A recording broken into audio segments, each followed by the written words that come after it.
자, 오늘은 지금까지 네트워크를 맛배기로 조금 배웠는데 실제 네트워크 관리사 문제를 풀어보면서 어떤 식으로 문제가 나오는지 확인하면서 우리가 이제 문제를 기반으로 네트워크에 대해서 조금 더 알아보고 또 문제는 어떻게 나오는지 문제 푸는 요령도 조금 함께 같이 설명하고 앞으로 배우지 않은 지금까지 배우지 않은 내용들이 많이 있는데 뒷부분에 어떤 것들을 우리가 공부해야 되는지에 대해서 미리 좀 복습도 해볼 겸해서 가장 최근에 실시했던 2020년 2월 16일에 실시했던 네트워크 관리사 2급 필기 시험을 한번 같이 풀어보는 시간을 갖도록 하겠습니다.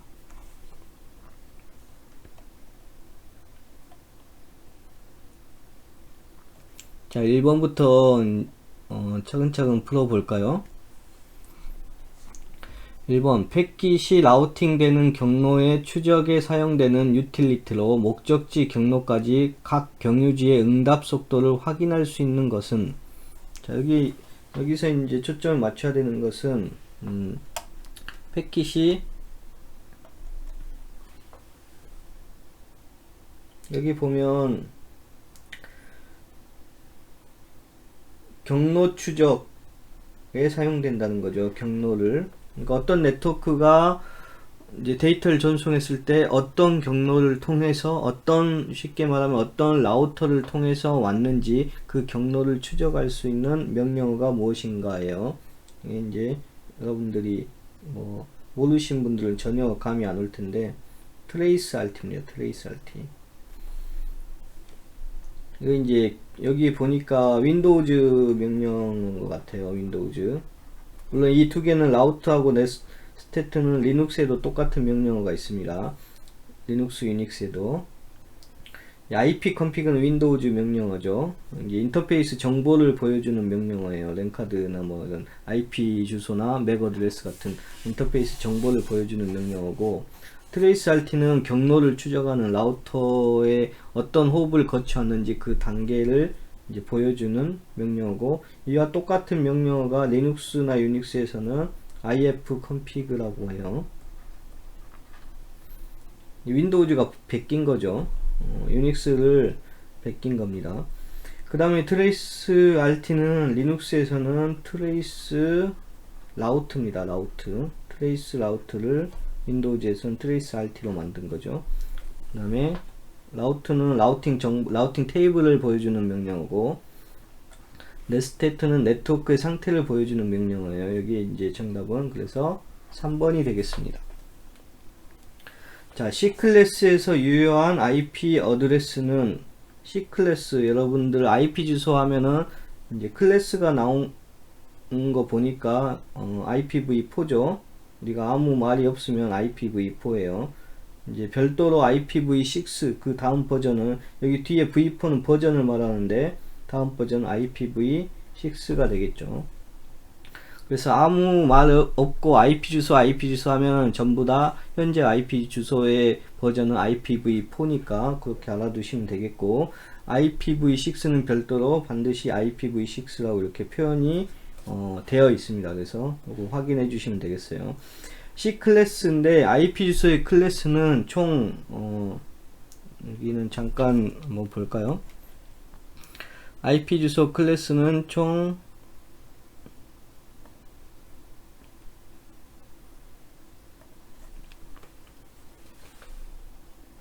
IP 주소는 IP 주소 IPv4입니다. 주소는 클래스가 4개로 나눠요. 5개로 나눕니다. A, B, C, D, E 이렇게 이 클래스까지 있어요. 이것을 구분을 어떻게 하느냐 나중에 이걸 다 자세히 배울 건데 지금은 간단히 클래스의 구분만 이제 할 겁니다. IP 주소가 보통 이렇게 돼 있죠. 빵빵빵 빵빵빵 10진수로 이렇게 10진수니까 총 몇 개가 있어요? 총 여기가 이제 10진수예요. 0부터 255까지 해서 이 한 개의 점 점으로 구분되어 있는데 이 점으로 구분된 이 한 개의 그룹을 우리가 옥텟이라고 합니다. 옥텟 이렇게 표현을 해요. 옥텟이란 말은 8비트라는 소리예요. 8비트. 그러니까 이것을 이진수로 나눠주면은 8비트 8자리라는 거죠. 8자리. 이렇게 8자리. 이런 식으로. 또 8자리, 또 8자리, 8자리.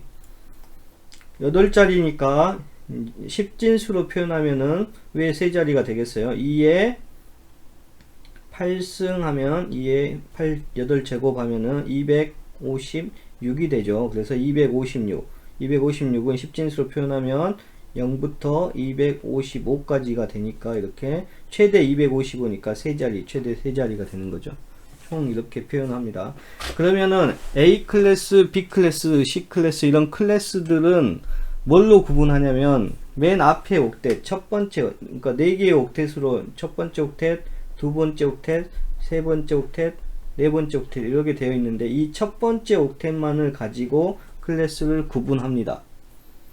A 클래스는 첫 번째 옥텟이 어떻게 되냐면은 이제 지금 이렇게 자세히 몰라도 되는데 그냥 외우셔도 돼요. 네. 맨 앞에 첫 번째 옥텟만 보는 겁니다. 여기 부분 있죠. 여기 부분. 이걸 이진수 표현해서 여기 부분만 따서 이렇게 표현을 한 거예요. 그래서 A 클래스. 첫 번째 옥텟 중에서 8자리 숫자 중에서 맨 앞자가 0으로 고정되어 있는 게 A 클래스입니다. A 클래스. 0으로 고정되어 있는 거. 그리고 0으로 고정되어 있고 나머지 7개는 그러면은 0, 0, 0, 0, 0, 0, 0부터 1, 1, 1, 1, 1, 1, 1까지가 있겠죠. 그러니까 즉 다시 말하면 0, 0, 0, 0, 0, 0, 0, 0이고 여기서 0, 1, 1, 1, 1, 1, 1까지가 있겠죠. 0, 0, 0, 0은 당연히 0이니까 0이고 이것을 10진수로 바꾸면 0, 1, 1, 1, 1, 1이 7개가 있는 거예요. 127이 되겠어요. 그래서 맨 앞에 옥텟이 0부터 127이면 A 클래스가 되죠. 자, 이거 고정되어 있는 맨 앞에 비트를 우리가 이제 네트워크 용어로는 MSB라고 합니다. Most Significant Bit라고 해서 우리말로 하면 최상위 비트가 되겠어요. 비트. 이렇게 되겠어요. 이 최상위 비트가 한 개가 고정되어 있다고 그랬죠. 1비트가. B 클래스는 최상위 비트가 몇 개가 고정되어 있냐? 2개가 이렇게 고정되어 있습니다. 2개. 자, 2개가 뭘로 고정되어 있을까? 이 다음 숫자는 뭘까요? 0, 1, 1, 1에서 1을 더하면은 1이 올라가고 해서 1 빵빵빵빵빵이 되겠죠. 그래서 맨 앞에 옥텟이 1, 0이 고정되어 있습니다. 그리고 나머지가 6개 남죠. 0, 0, 0, 0, 0, 0부터 1, 1, 1, 1, 1, 1이 되겠어요. 그래서 1 빵빵빵빵빵은 128이 되고 1빵 111은 191이 되겠어요. 여기까지가 그러니까 B 클래스의 주소가 되겠죠. 어디 자릿수가 첫 번째 옥텟 맨 점 앞에 맨 첫 번째 그룹이 이렇게 숫자가 128부터 191까지면 B 클래스다. 자, C 클래스는 자, 이제 여러분들도 다 할 수 있겠죠. 몇 개가 고정되겠어요? MSB가 이제 몇 비트겠어요? 3개의 비트가 고정되어 있는 거예요. 이게 이제 MSB죠. 그래서 이번에는 1, 1빵이 고정되어 있습니다. 그래서 나머지 5개 0, 0, 0, 0, 0부터 1, 1, 1, 1까지다. 그래서 100 이것을 10진수로 표현하면 1, 1 빵빵빵빵은 192고 1, 1, 0, 1, 1은 223입니다. 그래서 192부터 223까지는 C 클래스의 주소다. 자, 역시 같은 방법으로 D 클래스 이제 여러분들도 그냥 할 수 있을 거예요. 한번 그려보세요. 영상을 여기서 멈춰놓고 한번 그려보세요. 자, 그려봤나요? 여기 이제 한번 여러분들 거하고 비교를 한번 해봅시다. 처음에서도 이제 이 원칙을 제가 알려줬으니까 원리대로 쭉 하면 돼요. 당연히 여기는 111 빵이 고정돼 있겠죠. 남은 비트는 4개의 비트니까 000이고 1111까지죠. 그래서 이것을 10진수로 변환하면 224부터 239까지가 되겠어요. 이게 D클래스죠. D클래스. 그 다음에 이 클래스는 뭐 이게 딱히 이것을 뭐 고정할 필요가 없어요. 111 빵 하면 남은 클래스 남은 이제 숫자들이 몇 개가 남아 버리니까 여기서 끝나야 돼요. 그래서 남은 뭐 고정되어 있는 건 111로 고정되어 있다고 보고 나머지는 0000에서 이렇게 생각하시면 되겠어요. 그래서 요걸 보면 이 클래스는 남은 거 다 240부터 255까지 여기가 이 클래스가 되겠어요. 실제로는 이렇게 해서 뭐 고정돼 있다고 볼 수 없죠. 이것은 고정되나 마나죠. 나머지 끝까지니까.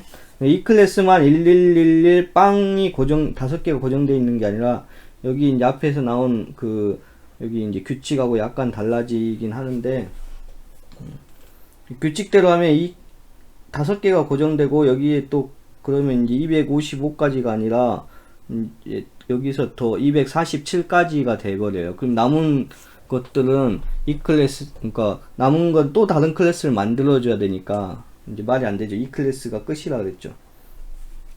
그래서 IP 주소의 구분은 이렇게 맨 앞에 옥텟을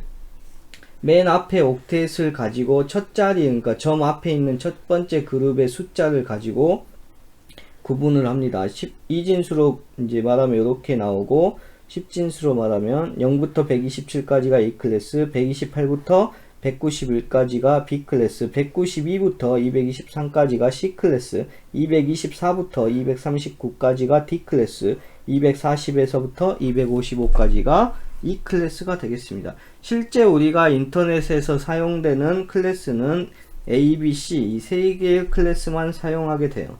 나중에 이것도 다 배우겠습니다. D 클래스와 E 클래스는 사용하지 않는데 여러분들 참고 삼아 알아두시기 바랍니다.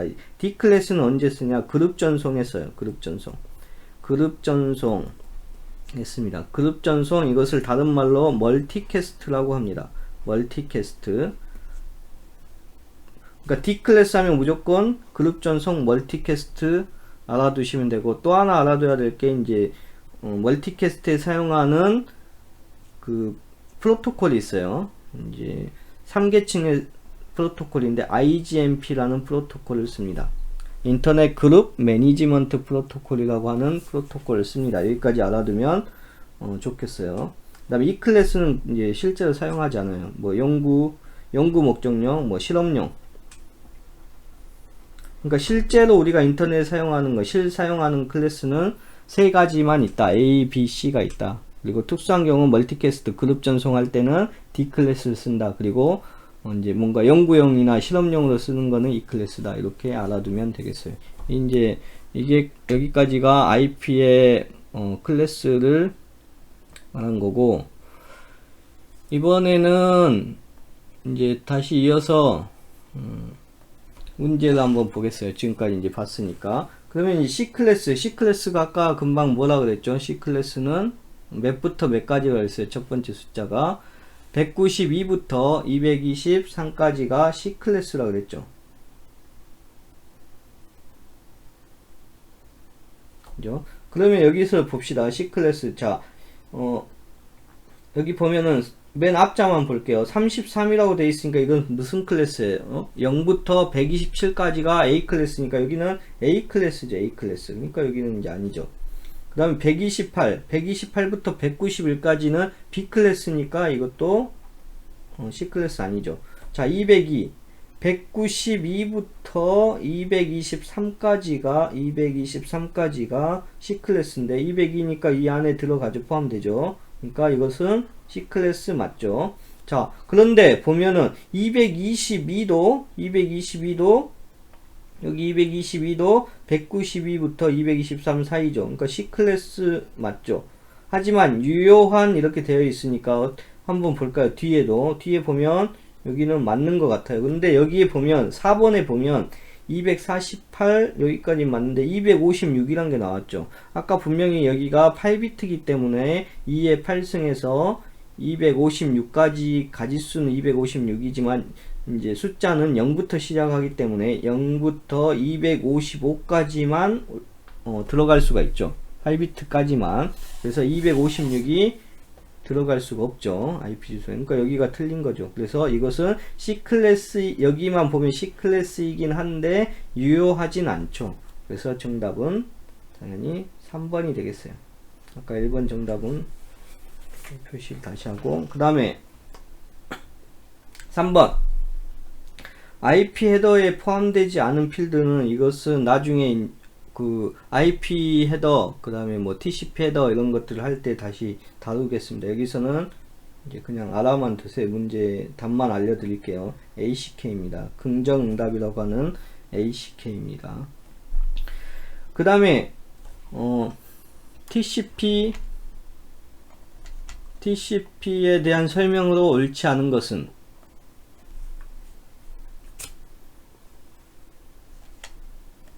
자, TCP에 대한 설명을 옳지 않은 것은, TCP는 뭐하고 대비하면 되냐면은 나중에 이것도 배워요. 이것은 4계층에서 OSI 7 레이어의 4계층에서 사용하는 프로토콜입니다. 프로토콜 중에 TCP하고 UDP라는 게 있어요. UDP. 그래서 TCP는 신뢰성 있는 전송, 그 다음에 연결형 전송이에요. 그 다음에 순차적 전송을 합니다. 그 다음에 이제 UDP는 여기다 앞에 B만 붙이면 돼요. UDP는 비신뢰성. 여기는 UDP죠. 비신뢰성, 비연결형, 비순차적. 요거 이제 알아두시면 되겠고, 특징은 이렇게 됩니다. 설명은 나중에 다시 본 강의 때 할게요. 네트워크에서 1번부터 봅시다. 옳지 않은 것은, 네트워크에서 송신 측과 수신 측 간에 신뢰성 있는 전송. 자, 신뢰성 있다고 그랬죠? 맞죠? 신뢰성 맞네요. 흐름 지향이며 신뢰성이 있다. 이것도 맞네요. 자, 송신 측 TCP는 데이터를 패킷으로 나누어 일련 번호, 수신 주소, 에러 검출 코드를 추가한다. 뭔가 신뢰성 있는 것 같죠? 애매모호하면은, 이제 이게 또 애매모호하면은 다음으로 한번 넘어가 볼게요. 4번으로. 수신 측 TCP는 수신된 데이터의 에러를 검사하여 에러가 있으면 스스로 수정한다. 여기 에러 검사하는 데까지는 맞아요. 맞는데 뒤에 보면은 스스로 수정한다, 이게 틀려요. 이것은 제가 가르쳐준 이 세 가지만 에서는 조금 3번하고 4번은 잘 모를 수가 있어요.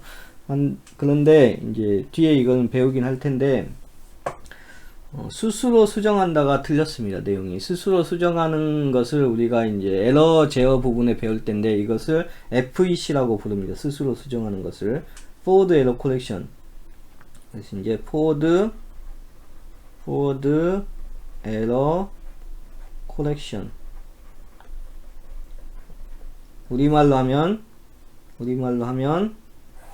전진 에러 수정이 되겠어요. 전진하면서, 그러니까 후진하지 않고 다시 되돌아가지 않고 수신하는 측에서 자기가 알아서 스스로 수정하는 방식을 전진 에러 수정이라고 하고, 영어로는 FEC라고 합니다. FEC 방법, 또 이것도 FEC에 해당하는 것을 스스로 수정하는 것.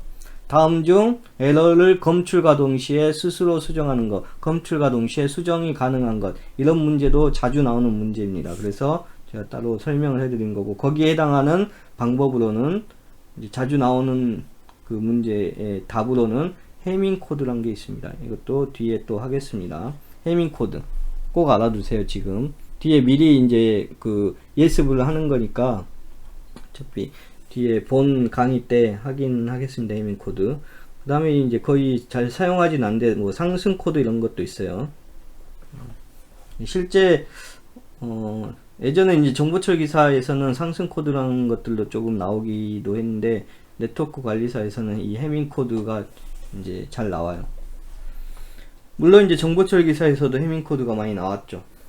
해밍 코드를 꼭 알아두세요. FEC 방법은 많지 않아요. 거의 대부분은 다시 되돌아가서 재전송해 주세요 이렇게 합니다. 자, 그 다음에 5번.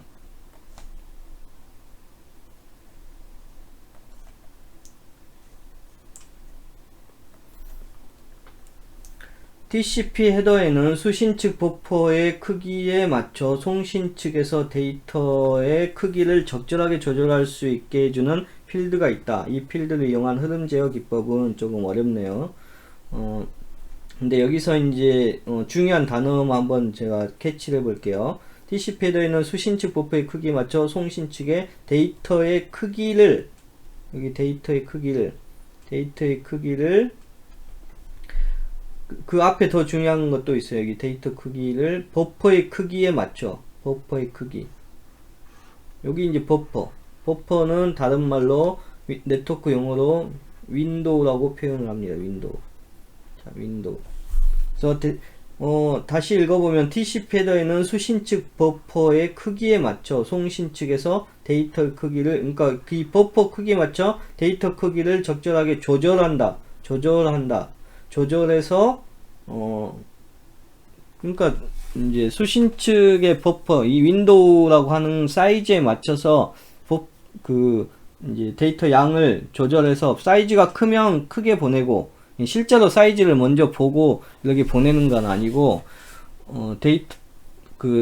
이 버퍼 사이즈를 유추해서 이만큼 어떤 이제 사이즈만큼 보냈다가 상대방이 수신자가 잘 받아들이면 버퍼 사이즈를 여기서 보내는 데이터량을 조금씩 늘려봅니다. 늘려봤다가 잘 받아들이면 더 늘리고 계속 늘렸다가 잘못 받아들이고 손실이 있으면 다시 줄이고 적정 수준을 찾아서 계속해서 이 버퍼 사이즈, 그러니까 버퍼 윈도우 사이즈를 가변적으로 조정하면서 이렇게 슬라이드 형태로 쭉 나가는 것을 바로 슬라이딩 윈도우라고 합니다. 이게 이제 버퍼라는 게 윈도우라고 그랬죠. 그래서 여기 힌트를 얻으면 돼요. 슬라이딩 윈도우입니다. 이것은. 그 다음에 6번 OSI 7 레이어에 따라 프로토콜을 분류하였을 때 다음 보기들 중 같은 계층에서 동작하지 않는 것은 한번 볼까요? 아직 배우진 않았지만 SMTP 심플 메일 트랜스퍼 프로토콜에 메일 보낼 때 쓰는 프로토콜입니다. 이것은 응용 계층에서 작동을 해요. 응용 계층. 그 다음에 RARP, 이거 나머지들은 보니까 똑같은 계층이네요. ICMP, IGMP 이것은 다 3계층에서 작동을 합니다. 네트워크 계층에서 작동을 해요. 이 세 가지는. 네트워크 계층에서 작동하는 프로토콜은 시험에 나오는 프로토콜은 딱 5개밖에 없어요. 여러분들 지금 이제 외워두시면 좋아요. 네트워크 계층, 3계층 프로토콜, 응용 계층 프로토콜은 엄청나게 많습니다. 그러니까 수만 개 돼요. 그래서 그걸 다 외울 수는 없고 3계층 프로토콜은 몇 개 안 되니까 실제로는 더 있긴 한데 시험에 자주 나오는 프로토콜이 이 5개만 알면 돼요. IP, ICMP, IGMP, ARP, RARP 이렇게만 알면 되겠어요. 그래서 IP는 인터넷 프로토콜, IP 주소 할 때 그 IP예요. 인터넷 프로토콜. 그 다음에 ICMP는 인터넷 컨트롤 메시지 프로토콜이에요. 여기서는 메시지를 전송하는, 이 M이 중요하죠. 메시지 전송할 때 쓰는, 혹시